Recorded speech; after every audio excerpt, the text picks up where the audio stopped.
Okay. First of all, I see a lot of people I know out there, and I'm going to say I'm really disappointed in that. I'm going to move some stuff here. No, I'm good.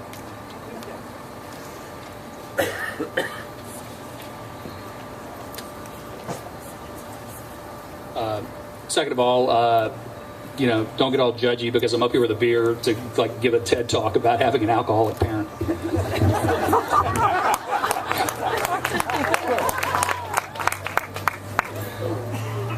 Okay, so my dad picks me up for lunch. It's like a Wednesday afternoon. It's 1993. He's driving like his Buick Celebrity or whatever.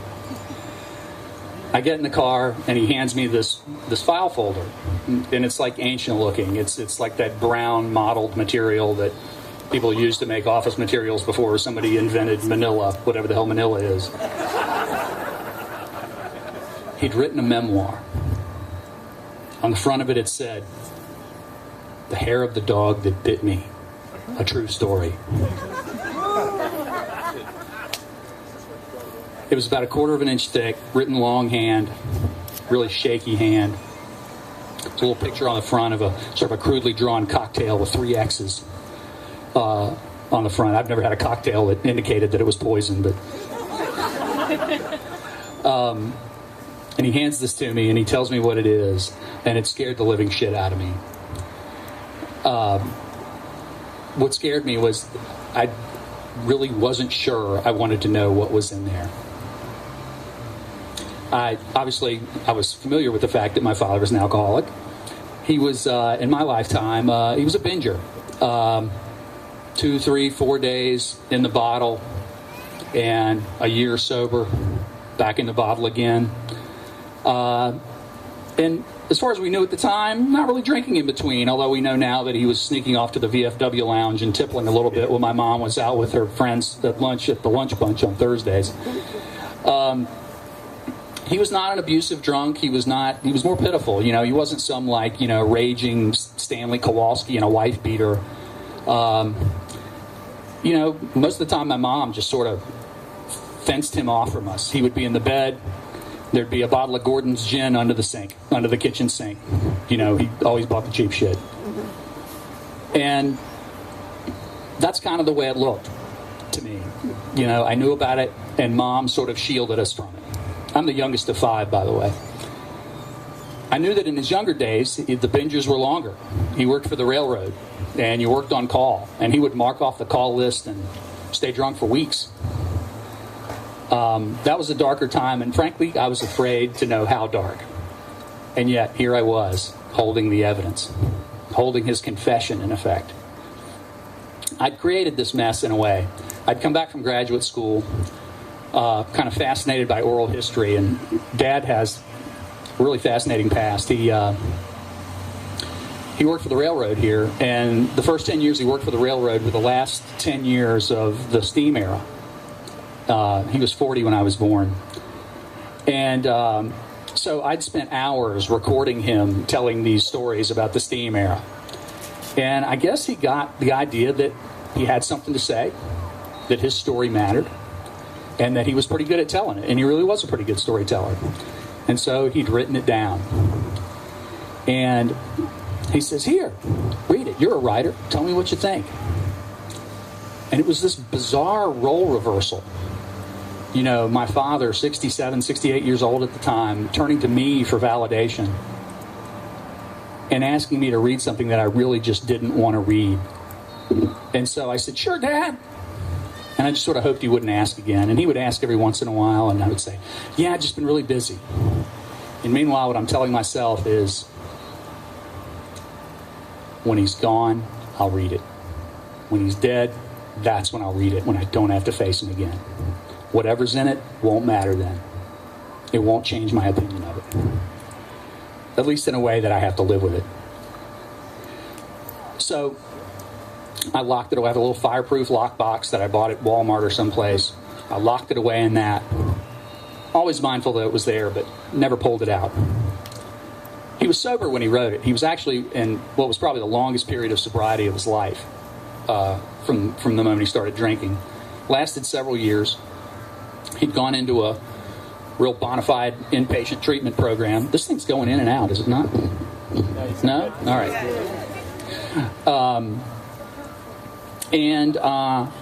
He was sober for, 7, 8, 9 years. 1997, my mom died. I'm pretty sure he hit the ABC store at Cave Spring Corners on the way home from the memorial service. By that night, he was in the tank. I started to notice a cycle to his drinking. He would obsess over things, or there would be some crisis. And when the thing he obsessed over came to an end or the crisis passed, into the bottle he'd go. And so, when we were pregnant with my oldest daughter, Hadley, he was really into the pregnancy. He was like asking about Ellen, how's she doing, what's the due date again. And when she was born, he was the dutiful grandfather. Showed up at the hospital with a bouquet of flowers for Ellen, some sort of stuffed animal for Hadley, and hung around for a while, and then off he went. 2 nights in the hospital, that's what they would give you back then. I don't know what they give you these days. And we're back at home, the happy family at home. And I think it was the second day we were home, my sister calls. Dad's drunk. We got to take him to the VA. So, and that's what we had decided we were going to do. We weren't going to sort of coddle him like my mom did. My mom knew how to sober him up and move on. So here I am, a new father, eager to have my own little family unit that's sequestered from all that bullshit in the family that raised me. And here he is intruding. And I was pissed that I had to leave my little family and go shove his drunk ass into my sister's station wagon and drive him to the VA. That wound up having a bit of a deterrent effect, though, because Dad liked his money, and when he put it together that you get drunk, you get a hospital bill, that had a strong effect. So the cycle kind of continued, but for the most part, he kept it under control. The binges were less frequent. He got really hooked on the whole Y2K thing. You remember Y2K? The whole world was going to end because computer clocks stopped at 1999. And he wasn't like a prepper, but he decided that it was really important to have like a lot of canned food and bottled water and 5-gallon gas cans, like enough for all of us. He was like prepping for all of us. And I thought, you know what? This is not going to happen. And he's going to climb back in the bottle, but it didn't happen. And that was great. He met a girlfriend. She was like 20 years younger. And she was a really mean drunk. I mean, she was nasty. And she sort of wasn't aware of the idea that she had a problem. And I think having to deal with her and sort of seeing what it was like to put up with a drunk sobered him up more than anything in his whole life. So to my knowledge, she didn't drink again. She died very strangely. She had an aneurysm in a booth at the famous Anthony's at Oak Grove. He moved out of her condo. He moved into a retirement community and proceeded to charm his way through every woman in the Elm Park Estates Independent Living Center.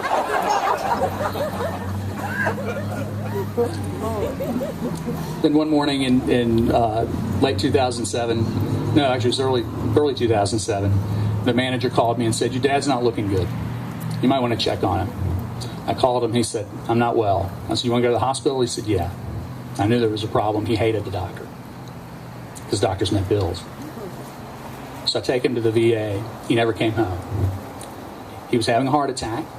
They gave him a pacemaker, but he slipped deep into dementia as a result of the trauma of the heart attack. He spent 9 months in a nursing home, during which I found it difficult to go visit him. One, nursing homes are awful places. And two, I found I was ambivalent about him. I was bitter. Because, I'd sort of experienced him in a way that I hadn't when I was younger, because my mom wasn't there to keep him fenced off from us. So somehow, despite being the youngest, I had the power of attorney, and I was the executor and the medical power of attorney and all of that. So I did my duty by paying his bills managing his portfolio, which basically meant liquidating it so he could pay the nursing home. And after about 9 months of that, he dies. Got the call at 1 o'clock in the morning on a Wednesday. I spent that Wednesday handling his funeral arrangements. Got up the next morning, got the kids off to school, went to my little lockbox and opened it up and took out that mottled brown folder. And I went downtown to a coffee shop and I sat down and I read it beginning to end. It's about 7,000 or 8,000 words. And it was a startling confession. And a shameful one. He was embarrassed, but he wanted to put this out there. I learned that he was the guy who had hocked his wedding band for $5 to buy a bottle. He got it back. He'd showed up smashed at his own mother's funeral.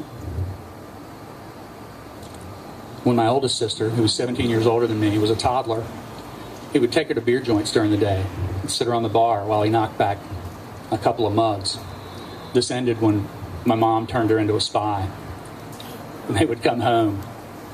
How many beers did Daddy have, Cindy? And she would hold up a number of fingers.